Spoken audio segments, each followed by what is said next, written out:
오늘 성경 말씀은 신약 성경 로마서 8장입니다. 로마서 8장 24절부터 28절까지가 본문인데 24절과 25절 두 절만 제가 봉독하겠습니다. 로마서 8장 24절과 25절입니다. 우리가 소망으로 구원을 얻었음에 보이는 소망은 소망이 아니니 보는 것을 누가 바라리요. 만일 우리가 보지 못하는 것을 바라면 참음으로 기다릴지니라. 아멘. 로마서는 이 신칭이 오직 믿음으로 구원받는다라고 하는 이런 중요한 교리가 들어있는 성경입니다. 그렇다고 해서 로마서가 너희는 아무것도 하지 말고 그냥 믿기만 하면 된다 이 말씀을 하냐면 꼭 그렇지는 않습니다. 로마서도 다른 서신서와 마찬가지로 12장부터 실제로 믿는 사람들이 어떻게 살아야 되는지 실제적인 교훈들도 많이 주고 있습니다. 그런데 어떤 사람들은 로마서가 11장과 12장에서 갈라지는 것이 아니라 7장과 8장에서 갈라진다 이렇게 얘기합니다. 실제로 그렇게 하시는 분들이 많은데 왜냐하면 분위기가 너무 급하게 반전되기 때문입니다. 로마서 7장은 나는 아무것도 할 수 없다 라고 하는 내용이 가득 차 있습니다. 7장 24절에 보시면 오호라 나는 공고한 자로다. 나는 불가능한 자로다. 나는 해봤자 안 되는 나는 답이 없는 자로다. 요즘 말로 하면 그렇고 나는 답이 없는 자로 누가 이 사망의 몸에서 나를 건져내랴 라고 말해서 아무것도 안 될 수 없는 그러한 것을 노래하다가 8장이 되면 갑자기 분위기가 바뀌어서 그러므로 이제 그리스도 예수 안에 자는 결코 정죄함이 없나니 하고 분위기가 급반전을 하게 됩니다. 그래서 로마서는 7장과 8장 사이가 가장 재밌는 부분이다 이렇게 이제 얘기들 하십니다. 오늘 8장을 살펴보고 있는데 7장에서는 우리가 정말 아무것도 할 수 없는 죄에 매여서 아무것도 할 수 없는 이런 존재로 나오다가 8장이 되면 우리의 신분이 새롭게 완전히 바뀌어서 우리는 하나님의 자녀가 되었다 이렇게 말합니다.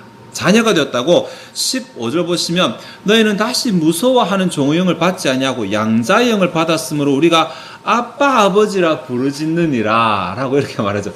성경 66권 가운데 가장 적나라하고 재밌는 번역이 아빠라는 이 단어거든요. 왜냐하면 실제로 헬라어로도 아빠니까 만국 공통어가 엄마 아닙니까? 엄마. 어디 가더라도 엄마라는 것을 아이가 처음 입대하면서 배우는 것인데 엄마 아빠인데 여기 헬라어의 아빠라는 단어는 실제로 어른들은 그렇게 잘 쓰지 않는 용어고 굉장히 친밀한 아버지를 부를 때 가장 친밀하게 부를 수 있는 용어가 아빠라는 그런 호칭이거든요. 헬라에서 그렇다는 것입니다. 그러니까 우리는 뭐 어린애가 아빠라 부르고 하지만 굉장히 친밀감을 표현하는 말인데 그냥 아버지라 추상적으로 아버지라 부르는 것이 아니라 진짜 아버지를 정말 친밀하게 부를 수 있는 그러한 존재가 되었다라고 말하는 것입니다.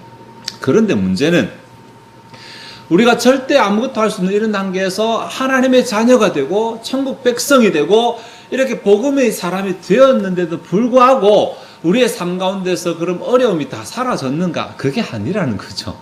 예수 믿으면 복 받는다고 하는데 예수 믿고 나서 우리의 삶 가운데 여전히 어려움과 고난이 있더라는 것입니다. 심지어는 어떤 고난은 예수 믿었기 때문에 당하는 고난도 있다고 말합니다. 오늘 본문에 그 얘기 있습니다.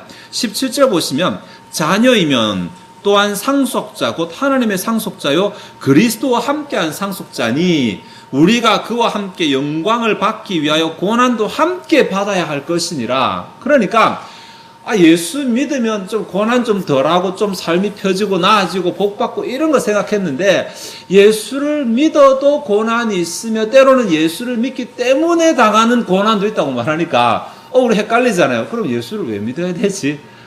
예수 믿으면 좀 복받고 잘 된다고 했는데 굳이 예수를 그래도 믿어야 되나 이런 생각이 들 수 있습니다. 그래서 오늘은 이 고난의 어떤 질에 대해서 좀 생각을 해볼 것입니다. 예수 믿기 전에 당하는 고난하고 예수 믿고 나서 당하는 고난이 차원이 다릅니다. 차원이. 예수 믿기 전에 당하는 고난은 자신의 잘못에 대한 값을 치르는 고난입니다.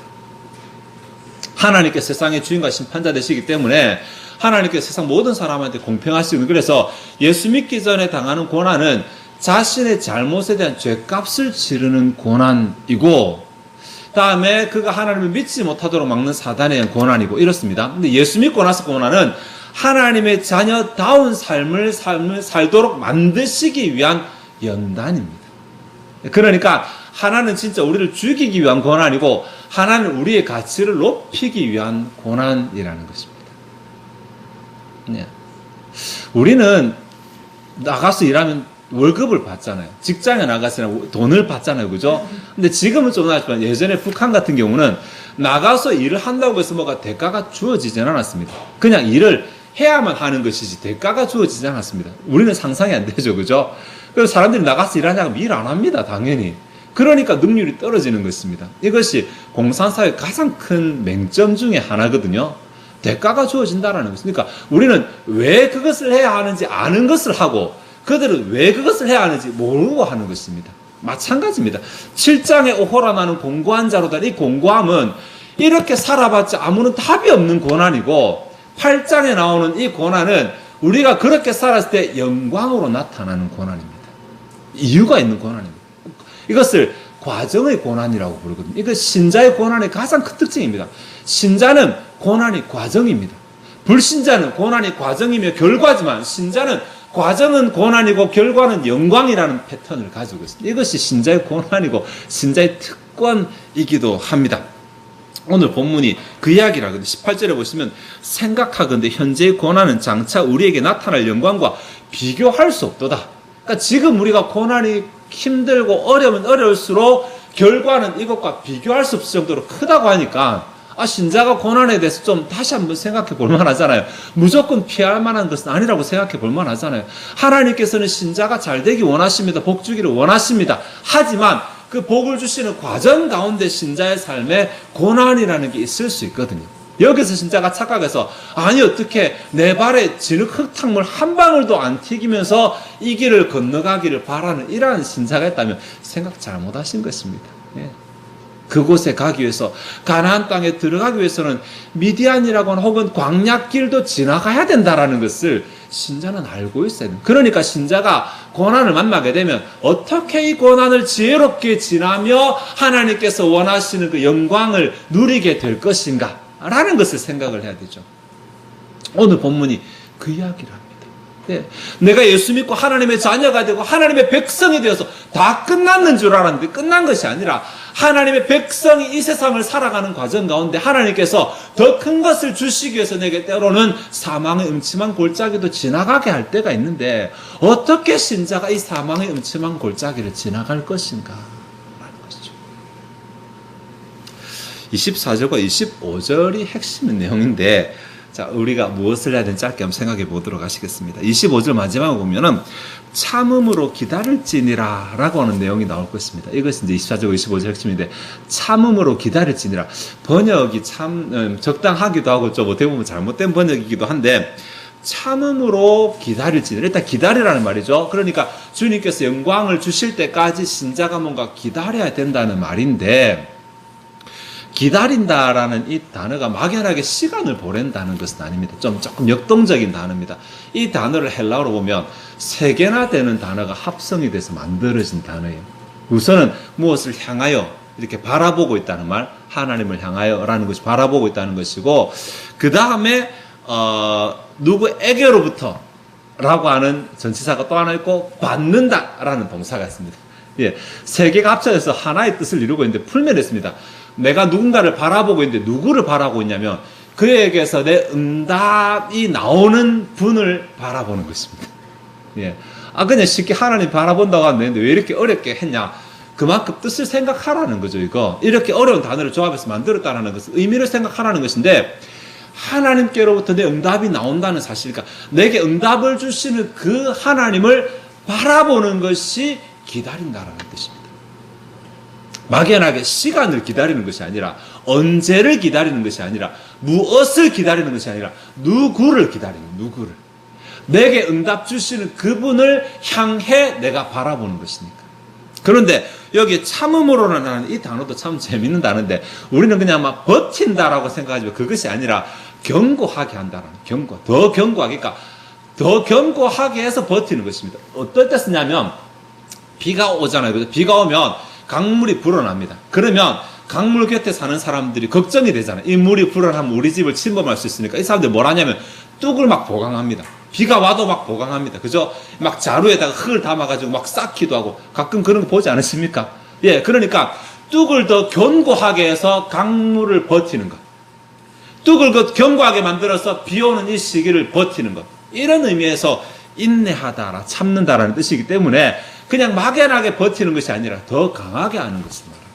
그러니까 무엇으로 하나님을 바라보냐면 내 신앙을 더 강하게 해서 고난이 있고 시련이 있는데 이때 내 신앙을 더 견고하게 하는데 하나님께서 답 주신다라는 사실을 내 안에 더 강하게 확신하면서 기다리는 것입니다. 이것이 참음으로 기다릴지니라는 겁니다. 그렇게 본다면 이 단어는 믿음이라는 단어가 굉장히 관련되지 않아요. 확신, 믿음. 하나님께 주실 것이라는 믿음에 흔들리지 않으면서 이 시기를 지나가는 것입니다. 하나님 주실 것이라. 이것이 24절과 25절의 핵심인데 이 믿음이라는 단어가 24절과 25절 가만히 보시면 소망이라는 단어하고 또 같이 일을 하고 있습니다. 소망이라는 단어가 더 많이 나오거든요. 보이는 소망은 소망이 아니니 보는 것을 누가 바라리요? 만약 우리가 보지 못하는 것을 바라면 참음으로 기다리시니라니까 이렇게 24절과 25절 되어 있습니다. 이 부분이 해석을 제가 따로 직역을 해보겠습니다. 24절에 보이는 소망은 소망이 아니니 보는 것을 누가 바라리요? 만약 보지 못하면 바라면 이 부분을 그냥 직역하면 3개 문장으로 나눠지는데 보여지는 소망은 소망이 아니다. 이게 이제 첫 번째 문제. 보여지는 소망은 소망이 아니다. 알 듯 모를 듯 하죠. 조금 더 설명하겠습니다. 다음에 도대체 보이는 것을 누가 소망하는가? 25절 첫 번째. 하지만 만약 보이지 않는다면 우리는 소망한다. 이게 무슨 말인지 알 듯도 하면서 또 잡히지도 않습니다. 제가 정리를 하겠습니다. 보이는 소망은 소망이 아니다. 이 말은 뭐냐면 뭔가 내가 바라는 게 있습니다. 바라는 게 있으면 우리는 이거 갖고 싶다. 이것을 소망이라고 생각합니다. 본문은 그렇게 말하지 않습니다. 무엇을 갖고 싶다, 무엇을 받고 싶다가 소망이 아니라 어떻게 그것을 받을 수 있는가, 어떻게 이 자리에 소망이라는 단어를 집어넣습니다. 그러니까 내가 갖고 싶은 것은 있는데, 내가 받고 싶은 것은 있는데 저것을 어떻게 얻을 수 있는가를 알지 못할 때 그때 소망이라는 단어를 써야 된다는 것입니다. 내가 저 큰 문제가 있어서 이 문제가 해결돼야 된다는 것을 아는데 나는 어떻게 이 문제를 해결할 수 있는지 알지 못한다. 방법을 알지 못한다. 그때 그 방법이 소망이라는 방법이라는 것입니다. 소망으로, 소망. 예. 이상하죠, 그죠? 우리가 생각하는 건 다르잖아요. 우리는 무엇을 받을까를 소망한다고 생각하는데 이 본문에서는 그것이 아니라 어떻게 받을지를 소망하라고 말하는 것입니다. 그러니까 무엇을은 분명합니다. 무엇은 알고 있습니다. 나는 무엇을 받을지, 무엇을 얻고 싶은지는 알고 있는데 어떻게 그것을 받을 수 있는지를 알지 못할 때 그건 우리의 상황과 굉장히 많이 겹치는 모이지 않습니까? 내 안에 소원하는 바가 있고 소망하는 바가 있는데 나는 방법을 알지 못하겠다. 어떻게 받을 수 있다. 어떻게 이 문제를 해결하는지 알지 못하겠다. 그때 우리가 하나님을 기대하라고 이렇게 소망이란다는 그 하나님을 기대하는 것이거든요. 그러니까 아까 제가 말했죠. 믿음이라는 것이 소망과 함께 움직이는데 믿음이라는 것이 자기 안에 믿음을 더 확고하게 하나님께서 그것을 주실 것이라는 그 사실, 내가 받을 것이라는 사실을 확고하게 하는 것이 믿음이라 그랬습니다. 이 믿음이 소망과 함께 일하는데 소망은 답이 안 보여요. 길이 안 보여요. 길이. 답은 무엇인지 알겠는데 어떻게 해야 되는지, 무엇을 받아야 되는지, 내게 무엇이 필요한지를 알겠는데 어떻게 이것이 되는지는 내가 알지 못하겠다라고 생각할 그때 사람들이 자기 머리를 찾고 인간적인 방법을 찾고 도움을 찾는데 그렇게 하지 말고 하나님을 바라보는 소망이라는 방법을 선택하라는 것입니다. 예. 그러고 나서 그 소망의 내용은 하나님께로부터 그것이 나올 것이라는, 단순 하나님이 아니라 그것이 내게 그것을 주시는 하나님을 바라보는 것, 흔들리지 않고 바라보는 것이 믿음입니다. 뭐 동전의 앞뒤와 같은 거죠, 그죠? 그게 그 말이니까. 많은 사람들이 하나님 믿었어요. 하나님 믿었고 하나님의 자녀가 됐어요. 그럼 이제 다 될 거라 생각해. 내가 평온할 때는 하나님께서 다 해주실 것처럼 생각이 되는데 막상 문제가 생기고 신자에게 고난이 생기면 하나님은 온데간데 없이 사라져 버리잖아요. 바로 그때 내게 문제가 생겨서 어떡하지 할 바로 그때에 하나님을 바라보는 것, 이것이 소망입니다. 그런데 또 한 단어 더 생각해야 돼요. 그것이 아니라 28절 한번 보시겠습니다. 28절 보시면 우리가 알거니와 하나님을 사랑하는 자, 여기까지 보겠습니다. 하나님을 사랑하는 자. 지금 본문이 누구를 대상으로 말하냐면 하나님을 사랑하는 자를 대상으로 말하고 있습니다. 자, 이거 현재 문사니까 하나님을 사랑하고 있는 자. 자, 그럼 믿음 나왔고 소망 나왔고 사랑 나왔습니다. 재미있죠? 로마서 8장에서 고린도전서 13장과 같은 믿음, 소망, 사랑을 이야기하고 있습니다. 하나님을 사랑하고 있는 자, 평상시에 하나님을 사랑하고 있는 자가 문제가 생겼어요. 문제가 생겼는데, 아, 그래, 나는 이거 참 이렇게 해결됐으면 좋겠다. 혹은 하나님 이거 주셨으면 좋겠다. 라는 것은 내가 알아냈는데, 그럼 어떻게 이것을 하나님 걸 받지? 라고 하면서 모르는 막막한 상황에서 우리가 하나님을 바라보는 소망을 선택해야 됩니다. 소망을 선택했습니다. 소망을 선택하고 나서 그 다음에 내가 뭐 해야 되냐면 내가 하나님 앞에서 무엇을 굳건하게 되면 하나님께서 그것을 주실 것이다. 하나님께 주실 것이라고 하는 이 믿음이 흔들리지 말아야 됩니다. 이것이 고난 가운데 이미 신자가 된 자가 하나님 앞에서 고난의 과정을 거치게 될 때 가져야 되는 신앙의 태도입니다. 신앙의 태도. 예. 나 하나님 사랑한다. 하나님 사랑하고 문제가 생겼지만 문제가 생겼을 때 내 머리 의지하지 않고 세상적인 방법 보지 않고 하나님을 바라본다라는 소망을 선택하고 나서 하나님께 주실 때까지 하나님이 이거 주실 것이라는 확신에 흔들리지 않도록 지켜나가는 것입니다. 그것이 신자가 된 몫이고, 이렇게 신자가 자기 안에서 신앙의 태도를 가지게 될 때에 하나님 가만히 안 계십니다. 왜냐하면 하나님 우리 연약한 것 알고 계시거든요. 26절 한번 보시면 이와 같이 성령도 우리 연약함을 도우시다는 이 말 뭐냐면 우리의 연약함이란 말은 우리가 연약하다라는 것을 이미 알고 계신다라는 것입니다. 그러니까 내가 하나님 앞에서 문제를 해결한다고 발버둥 쳐봤자 내 힘으로는 감당할 수 없을 만큼 내가 연약한 존재입니다. 또 넘어질 수밖에 없는 연약한 존재라서 내가 하나님을 사랑하다가 하나님을 바라보고 내 믿음을 확고하게 하는 이런 신앙의 자세를 가지면 이와 같이 내가 그렇게 그런 태도를 가지는 것과 같이 성령도 우리 연약함을 도우십니다. 여기에 도우시나니라는 단어가 또 재밌는 단어입니다. 제가 오늘을 자꾸 볼 수밖에 없는데 이 단어도 세 개가 합성된 단어거든요. 함께라는 단어가 함께라는 단어가. 다음에 짐이라는 단어, 짐을 진다라는 단어와 그것과 반대라는 단어가 합성됐습니다. 그래는 합쳐놓으니까 잘 모르겠죠. 설명하겠습니다. 뭐냐면 나와 함께 하면서 나를 그 짐으로부터 벗어나게 한다라는 뜻입니다. 예, 우리는 누가 누굴 도와준다 말하면 옆에서 짐을 같이 떠받들어주는, 짐을 나누는 것처럼 생각하는데 여기에 사용된 단어는 짐을 나누는 단어가 아니라 그 짐으로부터 벗어날 수 있도록 도와준다는 거예요. 성령께서 우리의 연약함을 도우신다는 말은 내가 지금 가지고 있는 이 문제, 이 괴로움, 이 고난에 내가 하나님을 믿음으로 바라보고 있으니까 성령께서 나오셔서 나와 함께 하시면서 내가 그 짐으로부터 벗어날 수 있도록 내게 뭔가 일을 하신다라는 말입니다. 언제? 내가 사랑 가운데 소망을 가지고 믿음을 지킬 때 이렇게 됩니다. 내가 그렇게 발버둥 칠 때 연약하지만 내가 하다가 또 넘어질 수 있는 그런 연약한 상태지만 그래도 내가 또 그 가운데서 하나님을 바라보고 내가 또 믿음으로 가겠다고 작심하고 내 믿음을 지키려고 발버둥 칠 때 성령께서 나와 함께 하시면서 나로부터 그 짐을 가져가 버리신 일을 하십니다. 이거 하나 아시죠? 그 다음 또 하나 28절. 우리가 알거니와 하나님을 사랑하는 자 곧 그의 뜻대로 부르심을 입은 자들에게는 모든 것이 합력하여 선을 이루느니라. 굉장히 잘 아는 구절이죠. 이 부분만 딱 떼가지고 하나님께서 모든 것을 도우신다고 말하는데 그렇지는 않습니다. 문맥이 있으니까. 문맥. 언제 우리가 하나님을 사랑하며 살다가 문제가 생겼을 때 내가 세상적인 방법을 택하지 않고 하나님을 바라보고 하나님께 주실 것이라는 믿음을 지키는 이런 발버둥 치는 삶을 살 때 성령께서 나와 함께 하시면서 나의 짐을 가져가시고 그뿐만 아니라 모든 것이 합력하여 선을 이루게 됩니다. 이거 직역하면 모든 것이 선을 향하여 동력합니다. 그런데 일부 사본에는 이 앞에 주어가 모든 것이 아니라 하나님께서라고 하는 단어를 집어넣은 사본들이 있습니다. 하나님께서 모든 것이 합력하도록 모든 것이 선으로 동력하도록 만드십니다. 라고 말하는 이 모든 것은 내가 차 내 주변의 상황입니다. 내가 차 내 주변의 상황. 그러니까 문제죠. 내 문제를 포함해서 내 주변의 상황들이 선한 것으로 향해 나아가도록 하나님께서 만드신다는 것입니다.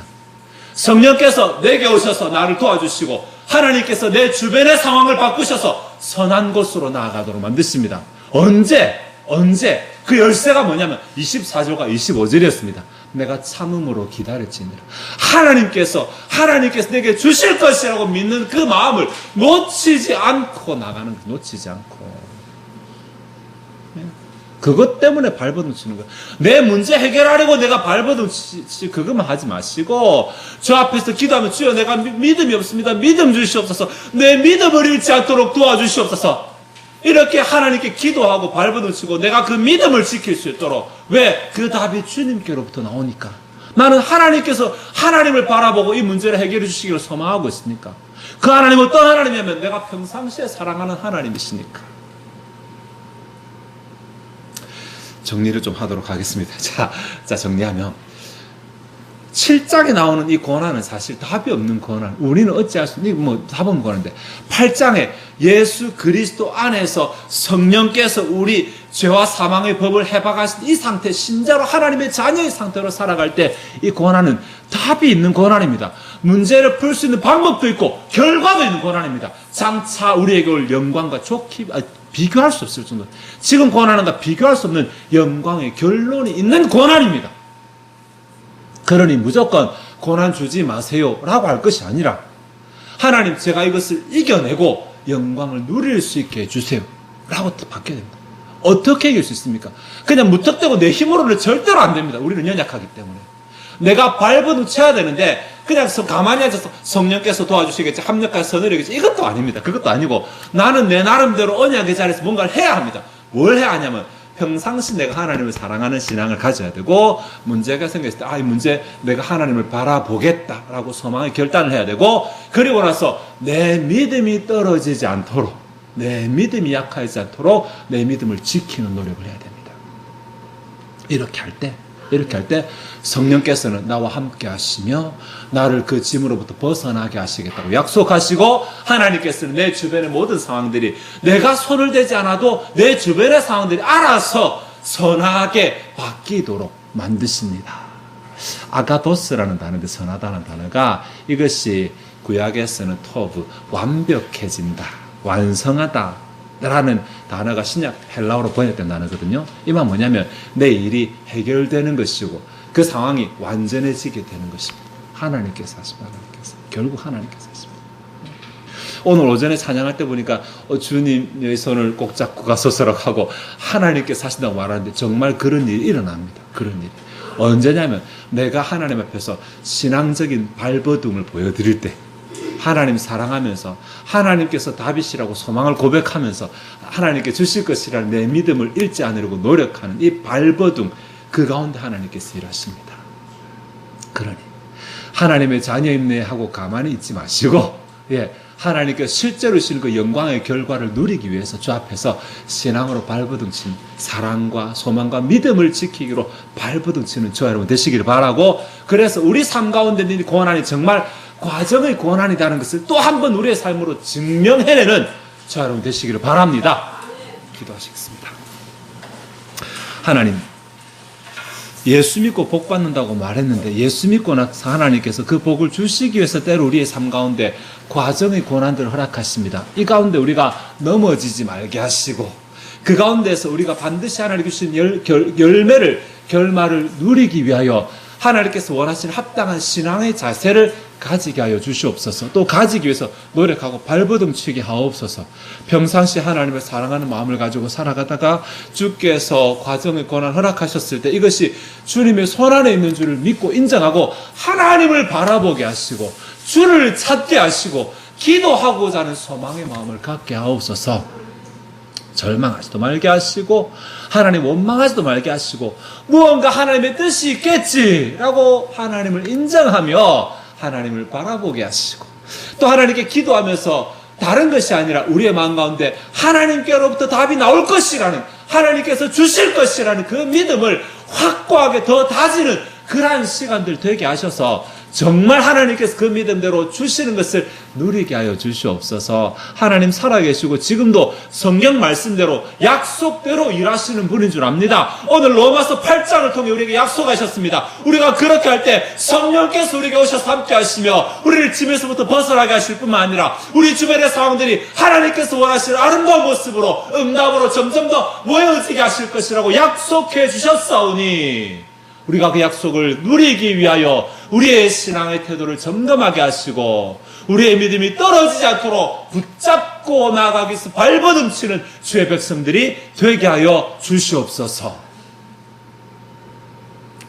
우리도 얼마든지 하나님께서 이 고난을 벗어나게 하시고 아름다운 영광의 열매를 주셨다고 간증하고 찬양할 수 있고 감사할 수 있는 주의 자녀들인 줄 아오니 주여 이런 간증들이 넘쳐나게 하여 주시옵소서. 이 시간 주 앞에 준비된 예물을 드리고자 합니다. 우리의 마음이 즐거이 하나님을 헌신하게 하옵소서. 감사드리며 예수 그리스도 이름으로 기도하옵나이다. 아멘.